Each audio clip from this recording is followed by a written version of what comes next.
இயல்பானதை குறைத்து மதிப்பிடாதே. கணவனுக்கும் மனைவிக்கும் இடையே கடுமையான சண்டை வாக்குவாதம் முற்றிவிட்டது. நீயெல்லாம் இருந்து என்ன ஆகப்போகிறது? ஒரு வேலைக்கும் லாய்க்கில்லாமல் இருப்பதை விட ஒளிந்து தொலை என்று ஆவேசமாக திட்டிவிட்டு அலுவலகத்திற்கு சென்று விட்டார். இத்தனைக்கும் இருவரும் காதல் மனம் புரிந்தவர்கள். ஒருவருக்கொருவர் விட்டு கொடுத்து செல்லக்கூடியவர்கள்தான். கணவனின் மனக்குழப்பம் அப்படியே பேச வைத்துவிட்டது. வீட்டில் நடக்க இருக்கும் விபரீதம் புரியாமல் அவர் பணியில் ஆழ்ந்துவிட்டார்.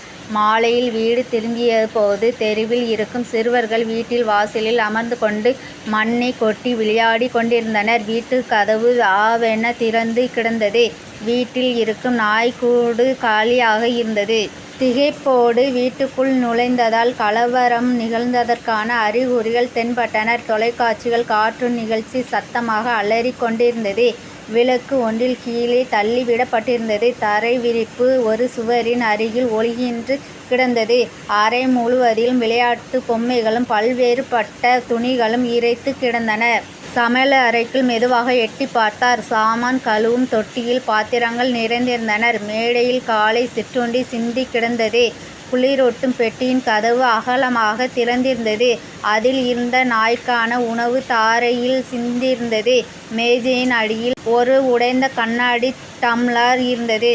பின் கதவின் அருகில் ஒரு மணல் மேடு காணப்பட்டது. ஏதோ நடந்திருக்கிறது. மதிய உணவு வேளைக்கு முன்பே தான் மனைவிக்கு ஆபத்து ஏற்பட்டிருக்கிறது என்று உள்மனம் சொன்னது. கணவருக்கு படபடப்பு அதிகமானது. கரை ஒட்டி இருந்த குளியறையை நோக்கி திரும்ப அங்கு அதிர்ச்சி காட்சிகள். உள்ளே தண்ணீர் சொட்டும் சத்தம் நிசப்தத்தை மேலும் திகிலாக்கியது. கதவை தட்டி வெளியே வந்து தண்ணீர் குட்டை போல தேங்கி கிடந்தது. ஈரத் துண்டுகளும் தண்ணீரில் ஊறி போயிருந்த சோப்பு கட்டியும் மேலும் பல விளையாட்டு பொம்மைகளும் குளியறையில் தரையை முழுவதும் சிதறி கிடந்ததை கண்டார். மைல் கணக்கில் நீளமான டைல்ஸ் காகிதம் ஓரத்தில் குவியலாக கிடந்தது. கண்ணாடியின் மீது சுவர்கள் மீதும் பற்பசை பூசப்பட்டிருந்தது. டாடி என்ற குரல் கேட்டு திடுக்கிட்ட கணவர் தனது 1.5 வயது மகன் பேஸ்டை பிசுக்கி விளையாடி கொண்டிருப்பதை கணித்து அவனை அவசரமாக தூக்கி ஆழ்ந்த முத்தம் கொடுத்து அணைத்து கொண்டார். கண்களில் நீர் பொங்கியது. மனைவிக்கு ஏதேனும் ஆபத்து நேர்ந்திருக்குமோ என்ற பீதியுடன் அவளை தேடினார்.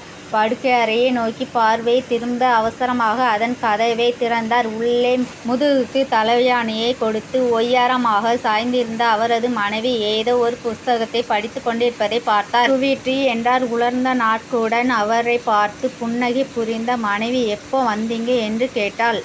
அதிர்ச்சியிலிருந்து மீளாத கணவர் இன்று வீட்டில் என்னதான் நடந்தது என்று கேட்டார். மறுபடியும் சிரித்த மனைவி வீட்டிலே என்னதான் வெட்டி முறிச்சியே என்று அலுவலகம் முடிந்து வந்தவுடன் நீங்கள் கேட்பது வழக்கம்.